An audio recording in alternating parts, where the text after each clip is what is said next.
Plants के रूप में औषधियां हैं, यानी कि पौधे हैं, पेड़ हैं, वहां से हमें औषधियां मिलती हैं। फिर प्रकृति में अलग अलग प्रकार के जीव हैं, उन जीवों से हमें औषधियों के रूप में मिलती है चीजें, है ना। जैसे उदाहरण के लिए गौमाता से हमें गव्यों के रूप में मिलती है। जैसे गौमूत्र एक औषधि हो गई, दूध, घी, लस्सी, दही, ये सारी की सारी एक औषधियां हो गई। जीवों से औषधियां जो प्राप्त होती है वो मूत्र के रूप में भी प्राप्त होती है, मल के रूप में भी प्राप्त होती है। जैसे जो चूहा, वो मूसा बोलते हैं हम उसे, आप लोग चूहा बोलते हैं, हम लोग देसी भाषा में मूसा बोलते हैं। तो मूसे की जो लैट्रिन होती है वो बहुत सारी बीमारियों में इस्तेमाल होती है। कबूतर की जो पोटी होती है वो बहुत सारी बीमारियों में इस्तेमाल होती है। तो मेरा कहने का तात्पर्य है कि जितने भी प्रकृति में औषधियां हैं जो हमारी बीमारियों को ठीक करने का सामर्थ्य रखती हैं, वो सारे की सारी जो औषधियां हैं उनमें से एक औषधि ऐसी है जो सबसे भिन्न है, उसके गुणों में भिन्नता है, वो औषधि है गौमूत्र। वो भिन्नता क्या है, वो किसी भी कार्य को बहुत स्पीडली कर देती है। फॉर एग्जाम्पल, आपने पानी पिया तो पानी का प्रभाव शरीर में आएगा थोड़ा लेट, मतलब पानी के जो गुण है वो हमें 48 मिनट में लगभग प्रोसेस होके मिलते हैं। लेकिन हमने अगर सोमरस ले लिया, है ना, तो सोमरस जो होता है वो तुरंत प्रभाव से आपके शरीर को गुण दे देगा जो उसे गुण देने हैं। ठीक है, तो गौमूत्र के अंदर एक ऐसी प्रॉपर्टी है जो बहुत स्पीडली उसे फैला देती है। सीधा गौमूत्र पियोगे तो भी बहुत स्पीडली फैला देगी। ठीक है, गौमूत्र में कोई औषधि डाल के बॉईल करके पियोगे तो भी फैला देगी। औषधि के अंदर अर्क निकालोगे गौमूत्र में तो भी फैला देगी। उसके बाद इतना ही नहीं, वो उसको बहुत इफेक्टिव भी बना देती है। लेकिन ये प्रॉपर्टी अब तक गौमूत्र के अंदर है। गौमूत्र के बाद अगर किसी में है जिसकी चर्चा मैंने आपसे नहीं करी, तो गौमूत्र के बाद ये प्रॉपर्टी स्पीडली फैलाने की प्रॉपर्टी दूसरा है हमारे सोमरस में।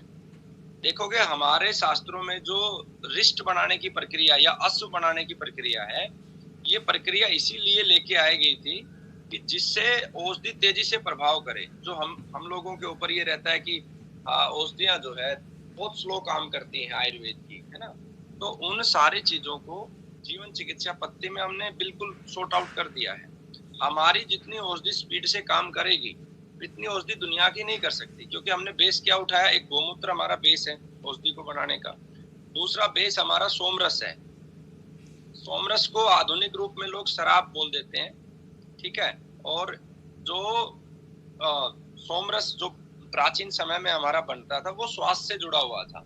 आज का जो शराब है वो एक तरीके से जुड़ी हुई है व्यापार से, पैसे से। वो आपको केमिकल प्रोसेस करके देते हैं स्पीडली बनाने के लिए, वो आपके स्वास्थ्य के लिए हानिकारक है। तो प्राचीन समय में सोमरस बनता था, उसके बाद बनने लगा क्या, उसके बाद शराब आ गई, और अब हमने एक जीवन रस तैयार किया है। ऐसा रस जो आपके जीवन को बढ़ा दे, जीवन की गुणवत्ता बढ़ा दे, है ना। तो वो रस हमारी मेडिसिन का बेस होगा। गौमूत्र के बाद अगला जो हमारा बेस बनने वाला है वो हमारा जीवन रस है। अब जीवन रस तैयार कैसे होगा, जीवन रस तैयार होगा पूर्ण रूप से जो चीजें हमारे जीवन को बढ़ाती है उनके माध्यम से। हमारे जीवन को कौन बढ़ाता है, हमारे जीवन को बढ़ाता है जीव। सृष्टि में जितने भी जीव हैं, जितने भी प्रकार के जीव हैं, लिविंग बींग्स हैं, जो सांस लेते हैं, सांसधारी और बिना सांस लेने वाले, यानी कि सारे जीव और वनस्पतियां, यही जीवन को बढ़ा सकती है, और कोई शक्ति ऐसी नहीं है। और अगर कुछ है तो जिनसे ये निर्मित हुए हैं, जैसे मनुष्य किससे निर्मित हुआ है, पंच महाभूत से, जिसमें अप्रोक्स 70% जल है। उसके बाद पृथ्वी तत्व है, वायु है, आकाश है, अग्नि है। ये 5 तत्व जीवन को बढ़ा सकते हैं, और इन तत्वों से जो निर्मित है वो जीवन को बढ़ा सकता है। और जिसने इन 5 तत्वों का निर्माण किया है इस सृष्टि में, या मैं कहूँ जीव और मनुष्य का निर्माण किया है, वो जीवन को बढ़ा सकते हैं। तो निर्माण करने वाला अनट्रेसेबल है, उसे अलग अलग रूप से हम बोलते हैं। कुछ लोग बोल देते हैं भगवान, है ना, कुछ बोलते देते हैं उसको अल्लाह, कुछ लोग बोल देते हैं उसको जो भी बोलते हैं, अलग अलग, जो अलग अलग हमारे पंथ खड़े हुए।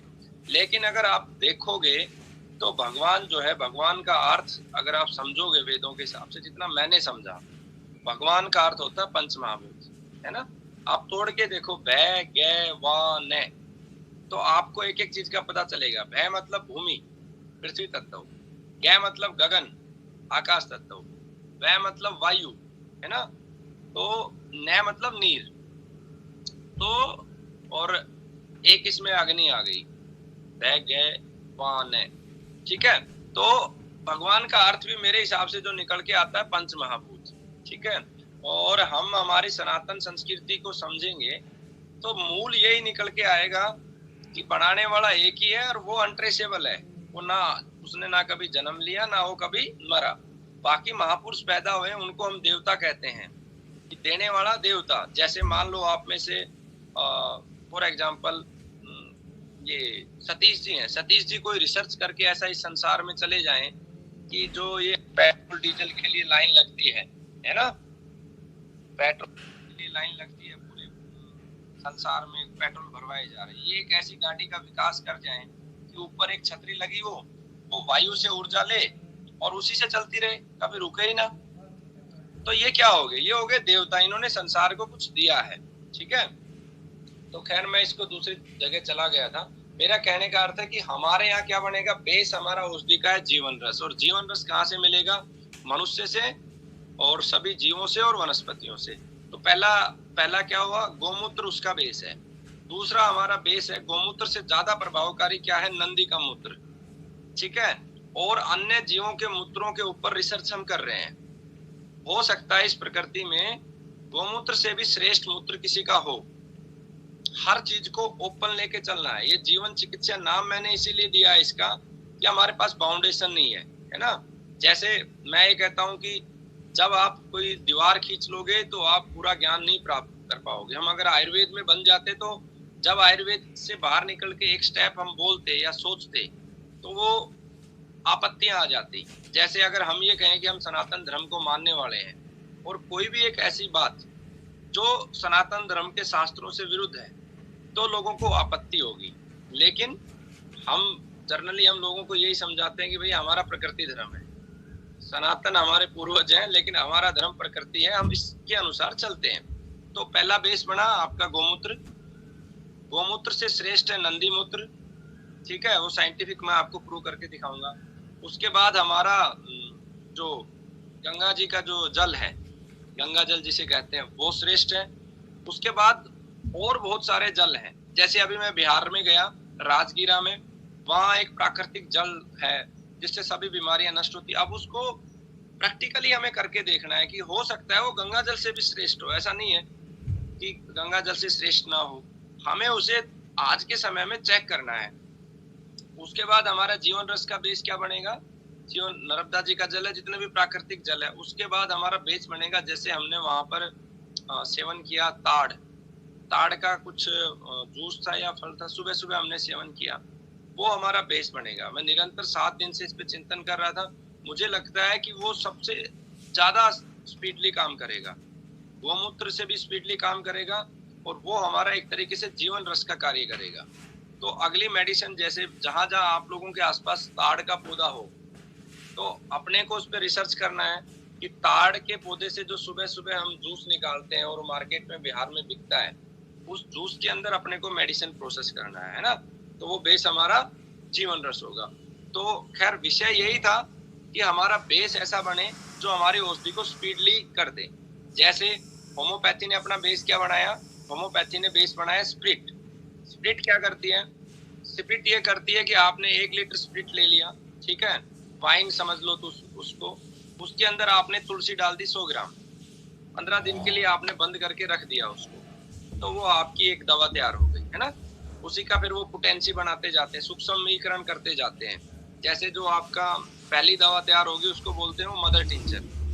1 लीटर जो आपने लिया, क्या स्प्रिट लिया, उसमें 100 ग्राम आपने औषधियां डाल दी और बंद कर दिया। 10 से 15 दिन में वो डिजोल्व होके उसके अंदर उसके मोलिकुलर्स टूट के आ गए, वो बन गई। फिर उसी औषधि में से अगर आपने 100 ml लेके स्प्रिट में फिर डाल दिया तो उसका वो 1 पोटेंसी हो गया।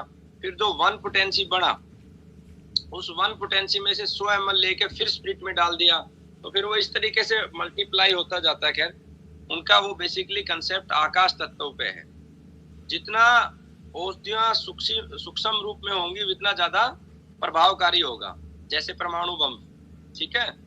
तो वो कंसेप्ट है, वो हमने पूरा कंसेप्ट इसमें फॉलो किया है। लेकिन वो आपका सबसे लास्ट में सब्जेक्ट आएगा कि आपको मैन्युफैक्चर कैसे करना है मेडिसिन को ना। बेसिक कंसेप्ट आप लोगों के क्लियर हो। तो ये प्रॉपर्टी है गोमूत्र में जो अलग करती है सबसे, ठीक है। तो ये मेरा समझाने का उद्देश्य था कि जितने भी प्रकृति में औषधियां हैं, उन औषधियों में से कुछ औषधियों में दिव्य गुण हैं। अलग हर औषधि अपने आप में श्रेष्ठ है, लेकिन जैसे गोमूत्र में क्या गुण है कि वो एक तरीके से तेजी से पूरे शरीर में फैला देती है, ट्रांसपोर्टेशन का काम करती है। ये गुण दूसरा किसके अंदर है, ये नंदी के मूत्र में भी है ये गुण, ठीक है। ये बात मैंने पहली क्लास में नहीं क्लियर की थी। नंदी के मूत्र के अलावा किसके अंदर है, ये जितने भी सोमरस बनते थे हमारे प्राचीन समय में, उन सोमरसों के अंदर ये गुण है। उसके अलावा हमारे यहाँ शिवरात्रि के ऊपर भांग का प्रसाद होता था, उसके अंदर ये प्रॉपर्टी बहुत स्ट्रॉन्ग रूप में है। ताड़ का जो जूस पीते हैं बिहार में, झारखंड में, जहां भी पीते हैं, उसके अंदर ये बहुत प्रॉपर्टी है। कुछ जगह पे पंचमढ़ी का एरिया है, कल ही मेरी चर्चा हो रही थी जिस कार्यकर्ता के साथ मैं रुका हुआ हूँ, आज उन्हीं के घर पे हूँ मैं, तो उनसे चर्चा हो रही थी। तो रास्ते में महुआ के बारे में कुछ हमारी चर्चा हो रही थी, तो उसके अंदर भी वो बहुत स्पीडली काम करता है। आप सतपुड़ा के जंगलों में जाओगे तो देखोगे वहां पे बहुत सारे आदिवासी लोग हैं। उसमें से एक काफी फेमस है भगत बाबूलाल, वो कैंसर की दवा भी देता है, मैं उनसे मिला हूँ काफी बार। तो उन जंगलों में ऐसी बहुत सारी मेडिसिन है जो बहुत स्पीडली काम करती है, बट उनका नाम जो बोटनिकल नेम है उन लोगों को नहीं पता, बट वो बहुत स्पीडली काम करती है। जैसे उदाहरण के लिए वहां पे एक औषधि होती है जो लोहे को गला देती है, ठीक है। आपने उस औषधि का रस लिया, अगर उसके अंदर आपने लोहा भी डाल दिया तो सुबह वो लोहा मिलना नहीं है, आपको पता ही नहीं चलेगा लोहा कहाँ चला गया। वो उस औषधि का प्रयोग करते हैं ट्यूमर को गलाने के लिए। जैसे बाहर की साइड कोई ट्यूमर है तो उस पर वो लगाते हैं, तो वो ट्यूमर को डिजोल्व कर देता है, ठीक है। तो मेरा जो बताने का अर्थ है कि ऐसी गुण अनेकों औषधियों के अंदर है, लेकिन ये मुख्य जितनी अभी तक मुझे पता चली मैंने आपको बताया, जो स्पीडली काम करती है। उसमें क्या हो गया, एक गोमूत्र हो गया, एक नंदी मूत्र हो गया, उसके बाद क्या आया, उसके बाद जितने भी प्रकार के हमारे सोमरस हैं, और उसके बाद हमारे जीवन रस अपना कंसेप्ट है। हम इसको और आगे लेके जाएंगे कि किस प्रकार से हम इसे और प्रभावकारी बना सकते हैं, ठीक है। ओम तुम क्लोज कर दो वीडियो रिकॉर्डिंग को।